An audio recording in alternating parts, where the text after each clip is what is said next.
Hello, my name is Alexander Jensenius, and I'm very sorry I couldn't make it to the conference, but I'm very happy to be able to give you a quick presentation here on some of my perspectives and when it comes to the challenges of musical AI. Let me just start by presenting briefly the center that I'm director of here at the University of Oslo, which is called RITMO, and where the idea is that we study rhythm from many different perspectives, and including music. The center is built on three disciplines: musicology, the Department of Musicology, where I'm also a professor, Department of Psychology, and the Department of Informatics. And should mention then that we are thinking about musicology as the study of music in general. And we're interested in this, and we're also interested in studying the mind, and particularly the embodied mind. And we're also interested in studying then technology of different kinds as the study of arts, crafts, and tools. And these three kind of areas are also the focal point of my own research and the perspectives that I will bring into the discussion here today. So at RITMO, we aim to understand more about rhythm as a fundamental property of human life.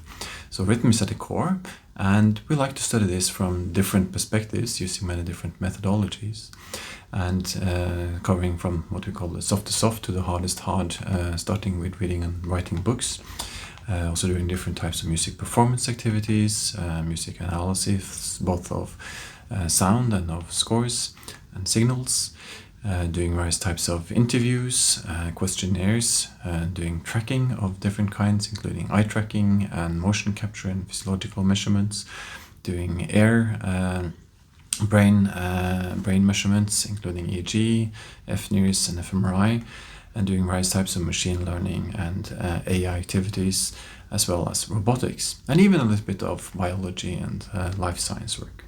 So it's a complex perspective, and I think this is important to mention because this is also my entry point to the question about AI. Now, in my thinking, AI is really a meeting point between machines on one side and humans on the other. And you could say that it's exactly kind of this tension between the humans and machines that is interesting and that creates a lot of discussion points these days. Then, of course, we have a scientific approach to doing this, but we also like to do artistic work and try to see how can science and art also not be seen as two opposing categories as such, but more as kind of a space within which we work. So let's start looking again at then the science and art part a little bit here. So if you think about the outcomes of artistic activities, that would be an artwork, and the outcomes of a scientific activity would be some kind of publication.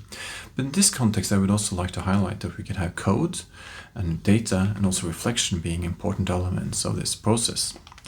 Now, ideally then, we could try to get a feedback loop going where we have kind of scientific activities and artistic activities kind of working together in some kind of iterative loop, and having also both use artistic and scientific methods to produce both artistic and scientific results. Now let's dwell a little bit more with these three then. So starting with code, an important thing here. These days, a lot of people are talking about learning-based approaches to AI, whether it be machine learning or more specifically, for example, deep learning, which is on everyone's lips these days. But I think it's also important to remember that a lot of AI research has been focusing and is still focusing on rule-based approaches. I think particularly from a musical point of view, we shouldn't forget about this, because a lot of music theory is really rule-based, and we lose a lot if we kind of just forget about all the knowledge we have in music theory and only approach the learning-based approaches. So I would really call for more of a systematic approach of combining the rule-based and the learning-based system. This also is important when we talk about generative algorithms, because again, people often forget that generative algorithms can be based on either learning-based or rule-based systems. And ideally, hopefully, I would say, we can also work towards combinations of this in various ways. Now, when it comes to code then, for code to be kind of accessible and useful, it needs to be somehow shared. Ideally, it should be understandable and also explainable. And I think particularly then the focus on more rule-based approaches would again help to make some of this code more explainable than what we typically find in black box approaches to learning-based AI. When it comes to sharing, people often point to licenses, which is key, I think, here to figure out how to make this work. And then Creative Commons licenses would be one approach to handling these things. But again, it depends also on how permissive these licenses are, so they can actually be reused in different ways. Moving over to data then, we have some issues there as well. Nowadays, there's a lot of focus on just trying to do machine learning on absolutely everything that you can find out there, which again is a bit opposing the traditional approach to more handpicking corpora that you are studying. And again, I would also say that perhaps we should again think about how can we do combinations of these things and try to see how can these two approaches complement each other. In any case, for data to be meaningful, and particularly also in a musical context, data needs to adhere to the so-called FAIR principles that would be findable, accessible, interoperable, and reusable. So without having all of those four in place, the data doesn't really have any value for perhaps other people than the ones curating it originally. But ideally, again, from a more open perspective, we would like to share these things and make these things openly available. Then, of course, you run into different issues, for example, when it comes to privacy and copyright on one side, and also then both the ethics and legal components to both of these things.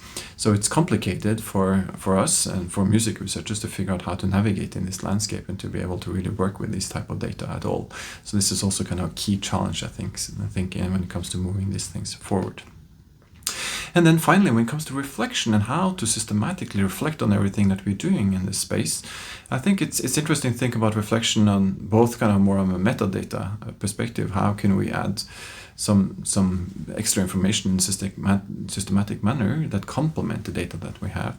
And this could, for example, be in the form of paradata, which would be perhaps less specifically connected directly to the data, but more generally describing the context and what's actually going on to be able to understand the data that we're talking about here. This will typically be written up in some kind of data management plan, which again needs to be structured and systematized in a way so that it can be useful for others. So these three components, the reflection, the code, and the data together, I think are key to be able to both move towards publications of various kinds, but also then ideally to improve artistic practice. Okay, so that's some general concepts there. Let's get back to this idea of then relationship between humans and machines. In my book Sound Actions that I published a couple of years ago, and that, by the way, you can find freely available online from MIT Press, I drew up thinking about musical instruments as the core of musicking activities, and thinking about how you can create sound through actions on musical instruments. And then, of course, you also get reactions to the body here in this context. And I built this model that I call the musicking quadrant, where the idea is that the instrument can be seen as a mediator in different ways of different roles of musicking, whether it be creating, performing, perceiving, or understanding musical activities in various ways. All of these things can be done without AI, but of course AI these days can take over and be an integral part to all of these activities in various ways. And I think this is something that we need to consider as we move forwards. Now, again, back to this body aspects. Core to my thinking is that we have an action perception loop going on between mind and body that we need to take into account when you're thinking about these things. Particularly also think about the musical experiences we have as truly multimodal, which is something that we often forget when we work with different data types, where, for example, only scores or audio are the key of things. So that is why we at Ritmo have been working a lot on different types of bodily activities and trying to figure out how we can also capture the body, and of course in relation to the mind. This again also ties into the relationship between the environment that we interact with all the time, and the environment being a physical space that we are in, or connecting to other people as well. And this brings me back to the model again of the humans and the machines, and this meeting point where the society at large could be kind of also a type of environment. We need to figure out how can we kind of meaningfully connect then humans, machines, and society in different ways. So for me, a call for action when it comes to moving these things forward would be to more on the machine side, think about how can we develop more and better AI and through and for creative use. Think about the knowledge, ethics, and experiences that we generate through these things and how they impact humans. And finally, also think about policy and rights and kind of the more societal aspects of how these things actually fit together. So with that, that's kind of some more general thoughts from me, and I'm happy to give this over to Fadi and the others to be able to discuss a little bit more kind of concrete examples of how we have been able to do this in practice. Thank you very much for your attention.